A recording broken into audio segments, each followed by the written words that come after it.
So the concept of the blue zone is that they are places, regions in the world where people tend to live much longer on average than other people. And, in general, obviously, you're talking about not just people who live longer, but people who live longer when you control for all the other factors. So, obviously, if you have some zones in the world where people are living longer, then that makes you obviously immediately question, okay, what is it? Why are these people living longer? Let's do some further research. Let's examine what's going on, and let's figure out if we can learn any lessons from this. So this is, again, actually relatively recent. The research is really only about 20 years old, 2004. And basically they just called them blue zones because, they're going through the map, they're looking at all these zones, they're, just circling them with a blue marker or whatever. And so they're saying, yeah, these are the good places. And ultimately, it turns out there's not that many of them that they have identified. So the 5 blue zones are Icaria in Greece, Loma Linda in California, Sardinia in Italy, Okinawa in Japan, and Nicoya in Costa Rica. So that's just 5 places. So obviously, not that many places in the world. But again, if it is true that all these people are living much longer lives than their surrounding regions, you kind of want to understand why that is. And of course, what ended up happening is that one of the researchers, Dan Butner, decided, basically to make his whole career off of this, right? Like, he's doing the longevity research, he's investigating these places further, he's doing a lot more research, and he comes up with this whole brand, this whole thing. Basically, there is a Netflix documentary. And I have to say, first of all, obviously, if there is a Netflix documentary on a health and fitness related topic, that's already one nail in the coffin. Unfortunately, I have never seen a single Netflix documentary on health and fitness that is not severely flawed in some way or another, and often just extremely against, the current consensus on the science. So basically, he makes a Netflix documentary and he puts together these guidelines, these rules to follow that he's ostensibly developed, basically just by doing this research, examining these different blue zones and figuring out what are the common things that all these people have in common, but how they live that makes them, live so much longer on average. And so he calls these principles the Power 9. So the Power 9, and I apologize because I'm going to read this off of a list instead of memorizing these and reciting these to you. The Power 9 are move naturally, purpose, downshift, 80% rule, plant slant, wine at 5, right tribe, loved ones first, and belong. Now you can probably guess what some of these mean, but I'm going to go through basically all of them in general in a little bit more detail, because obviously some of these are also a bit confusing. So move naturally is pretty simple. These people are generally active. They don't necessarily exercise, but they live in environments where they just have to do a lot of movement, a lot of walking, a lot of interacting physically with their environment in general, which is basically just a way of saying these people work out, that contributes to their health. Next is purpose. Obviously, this is like having a reason to live, whether that is a career, whether that is an art. You have reasons to have a positive outlook on life and to continue engaging with life, especially well into your later years. Next is downshift. This one is, it's about de-stressing, right? It's about getting out of the stressful, overworked, overdoing it sort of approach to life, and just sort of focusing on living in the moment, being mindful, etc.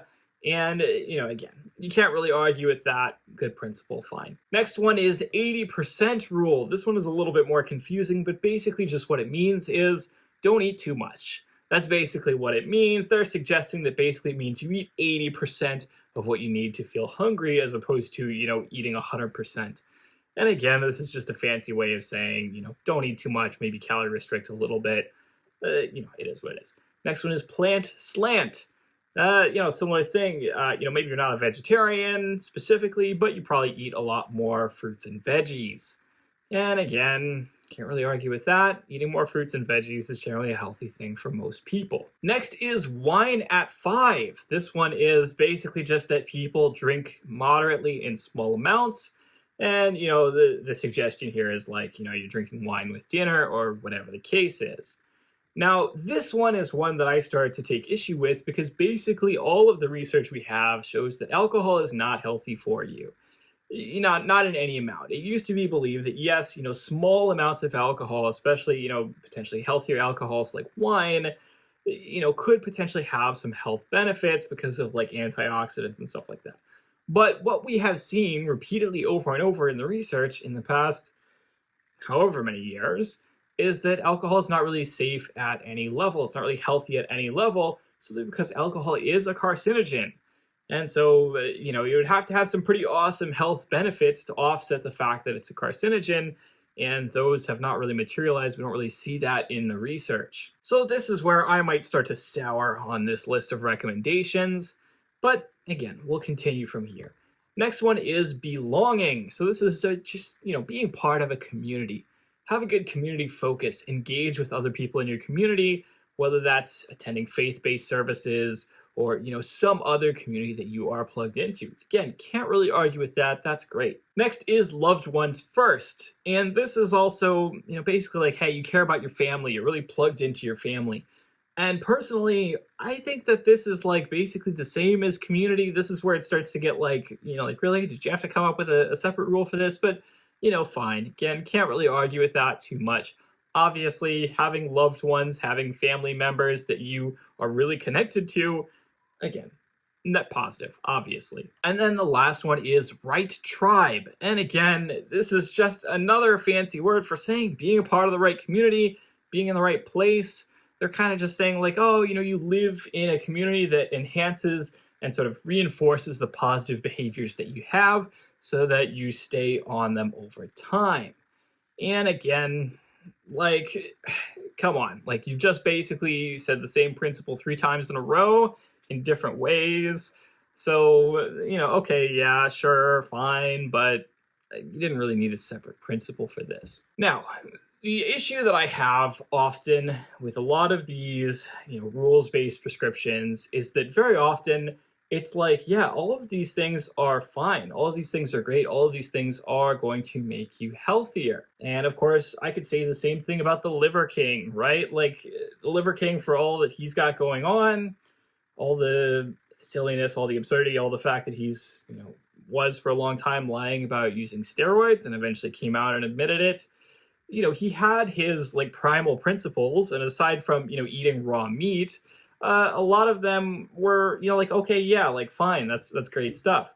And that is the problem that I often have with, like people who are like, oh, like here's like the principles or whatever for living a healthy life, is that usually what it is that it's like 75-80% just like normal, evidence-based, completely, just stuff that you wouldn't argue with at all, right? Like, okay, eat better, maybe watch your calories, move more, exercise, de-stress, like all of that stuff is like, okay, yeah, that's an obvious positive for your health. You can't argue with that. But then you throw in a couple wacky things, right? You throw in a couple things that aren't evidence-based at all. Like, okay, drinking more alcohol, or, in Liver King's case, eating more raw meat, like that is where I start to get a little bit like, all right, I'm not sure if, these are necessarily a good idea to follow strictly, and whether you should believe in these dogmatically. Because again, it's like you're doing this thing where you're bundling together stimuli, right? If I tell you to do like 10 interventions at once to improve your health, and it's actually only 7 of them that work, and then the remaining 3 don't actually do anything, but they're like exciting or different or unique or new, like again, like Liver King with eating some raw meat or whatever, then it's like, okay, well, you didn't need to do that stuff, but that's what you built your whole brand around, right? Like that's the exciting stuff. And so I'm kind of like, it makes me go a little, okay. So that's all, in a vacuum, kind of just like, all right, like assuming that the blue zones are a real phenomenon, right? And I have to say, first of all, that like if these principles that they've developed that are supposedly what set these blue zones apart, that was the entirety of the thing, then I would say, well, like, what's stopping everywhere in the world from being a blue zone, right? Like, there are plenty of places where people live like that. Basically, all you're saying is that maybe this just happens to be communities where a really, really high percentage of the people are basically health nuts, or not necessarily health nuts, but people who are just happening to follow all the right steps that you need to follow in order to be a healthier person overall.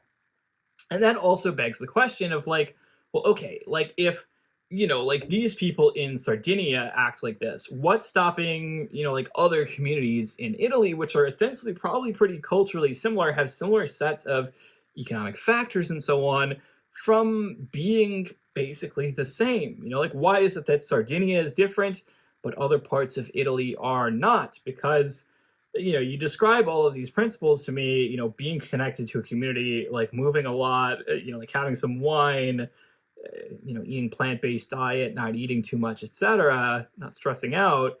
It's like, well, I could just like that could describe so many communities across the world. I could name, like it's like an absurd number of communities that you could name.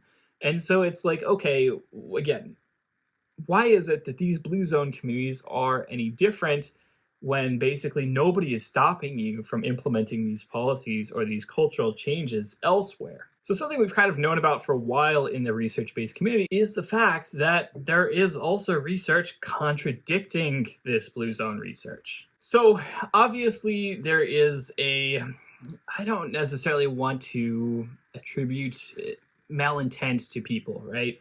But there is this thing that tends to happen, which is like researchers get a hold of like one thing that they can run with, one thing that they can develop a philosophy around and sell, and that sort of becomes their whole thing. And then later on, it turns out that the research was shoddy, right? That is, I don't want to say necessarily super common, but it is a thing that somewhat happens. And that's, again, not to say that the people involved have necessarily bad intentions. Maybe it just turns out that they were wrong.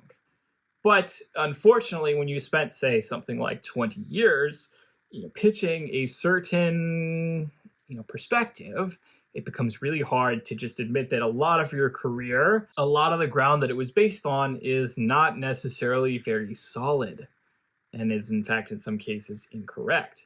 So, of course, what has happened is that the blue zone concept has been further researched by other people outside of that original research group. And that's what we would expect. That is the hallmark of science, is that you retest stuff, you see if you get the same results, just to find, obviously, if the original conclusion was true or not. And sometimes it turns out that the research is not replicable, and that just means, all right, turns out we were wrong, the initial findings were erroneous. And so recently, there was a researcher who won an Ig Nobel Prize for showing that blue zones are probably a myth. And so for those of you who don't know, the Ig Nobel Prize is a parody prize of the Nobel Prize, which awards, maybe not necessarily the best research or, the brightest or the most groundbreaking research, but it awards to researchers who are interesting or funny or who do something a bit unusual.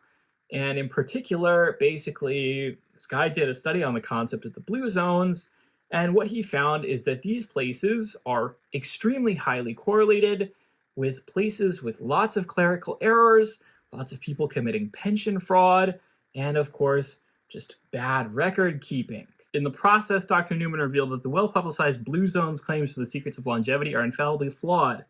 Dr. Newman showed that the highest rates of achieving extreme old age are predicted by high poverty, lack of birth certificates, and fewer 90-year-olds. Poverty and pressure to commit pension fraud were shown to be excellent indicators of reaching ages 100 plus in a way that is the opposite of rational expectations. In addition, Dr. Newman revealed numerous flaws in supposedly validated cases of the world's oldest people, including the world's oldest man, who was shown to have not one but 3 birthdays. Finally, Dr. Newman debunked the popular idea of blue zones as regions of exceptional longevity and healthy lifestyles. Many, if not most, of the centenarians in the blue zone have turned out to be alive in government records but deceased in reality. Using extensive government data and surveys, Dr. Newman showed that most of the dietary and lifestyle claims behind the so-called blue zone regions of high longevity are not supported by any independent data. For example, despite vegetables and sweet potatoes being promoted as key components of the Okinawan blue zone diets, according to the Japanese government, Okinawans eat the least vegetables and sweet potatoes in Japan and have the highest body mass index. So a really good example is Okinawa, which is one of the cited blue zone regions. So Okinawa has a really high life expectancy for the older folks. But for some reason, that life expectancy has been dropping rapidly for the younger folks who live in the province, which wouldn't really make sense if, again, all of these principles that we've learned from this blue zone research guy, were obviously still true, right? You could say, okay, well, maybe the culture is changing. Maybe people are not living traditionally the way they used to, and that's why they're not living as long. But another important thing is that Okinawa was bombed really badly in World War II, and basically all of the birth records were destroyed. So then, of course, coming back to it, recreating birth records after the war, well, who do you trust? You are going to have to trust a bunch of old people who, maybe have incentives to lie to collect pensions. Maybe they don't remember their exact birthdays. Maybe, whatever. The list goes on. The point is that there are lots of potentials for errors there simply because you are recreating records based on hearsay and, not based on like original birth records and things like that. This is, I don't want to say necessarily a damning criticism of the concept of the blue zones, but I think it's important to recognize that like record keeping has changed significantly in the past 100 years. You go back 100 years and basically all record keeping is paper, and that's susceptible to being destroyed pretty easily. And of course, maybe there are less stringent standards for record keeping. And then, you go even 100 years before that, 200 years ago, you're talking like, God, are there records? Like, we don't even know, because humans as a whole have not really been recording this kind of data, like that precisely for very long. So you take somebody who's claiming to be, say, 110, 120 years old, they predate, not only like most of our record keeping standards, they also predate basically anybody who would be alive, who would be old enough to contradict them or, point out inconsistencies or whatever, right? And so, yes, does it make sense to me that realistically there could be a rash of people who are, maybe not necessarily lying about their ages specifically in every case, but, that there are a lot of inconsistencies, right? That there are a lot of potential errors, right? So basically, if we accept that extreme longevity is actually just correlated with potentially people lying about their age, or potentially bad record keeping, or potentially pension fraud, people saying, oh, my grandfather is totally still alive because I want to keep collecting pension checks, even though he, passed away or whatever, that is stuff that we could imagine will happen. This is, of course, not to say that we want to attribute malice or malintention to basically anybody involved in the process. Obviously, it is what it is. But the reality is that I don't think that there's necessarily much that we can learn from the concept of blue zone regions. Again, given that so much of it just correlates already with pretty standard guidance on how to live longer, and the rest of it is like, probably not necessarily evidence-based, or it is based in potentially shoddy research. So that is all for this week's video. I hope you have enjoyed it. As always, don't hesitate to like, comment, subscribe. Let me know what you'd like to see in future videos. Smash that notification bell. I'll talk to you all next week. Have a good one.